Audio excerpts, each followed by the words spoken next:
ഇനിയൊരു അറിയിപ്പുണ്ടാവുന്നതുവരെ ഗസയിലെ എല്ലാ സഹായ വിതരണ കേന്ദ്രങ്ങളും അടച്ചുപൂട്ടുന്നതായി GHF. രാജ്യത്തിന്റെ സ്വപ്ന നേട്ടം ചെനാബ് റെയിൽ പാലം രാജ്യത്തിന് സമർപ്പിച്ച് പ്രധാനമന്ത്രി. തെരഞ്ഞെടുപ്പ് ഫണ്ട് അഭ്യർത്ഥനയുമായി PV അൻവർ. ബംഗളൂരു ദുരന്തം വിരാട് കോഹ്ലിയെ അറസ്റ്റ് ചെയ്യണമെന്ന ആവശ്യം എക്സിൽ ട്രെൻഡിംഗ് ആയി #. കോടതി സമുച്ചയത്തിലെ ലോക്കപ്പിൽ വിചാരണ തടവുകാരനെ സഹതടവുകാർ മർദ്ദിച്ചു കൊന്നു. ബംഗളൂരു ദുരന്തം ക്രിക്കറ്റ് അസോസിയേഷൻ ഭാരവാഹികൾക്ക് അറസ്റ്റിൽ നിന്ന് സംരക്ഷണം നൽകി കർണാടക ഹൈക്കോടതി. ട്രംപ് മാസ്ക് വാക്പോര്, ട്രംപിനെ വെല്ലുവിളിച്ച് മാസ്ക്. US ബഹിരാകാശ പദ്ധതികൾ വഴിമുട്ടുമോ എന്ന ആശങ്ക.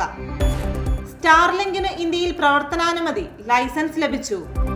ഗവർണർ രാജേന്ദ്ര അർലേക്കറിനെതിരെ രാഷ്ട്രപതിക്ക് പരാതി നൽകി CPI.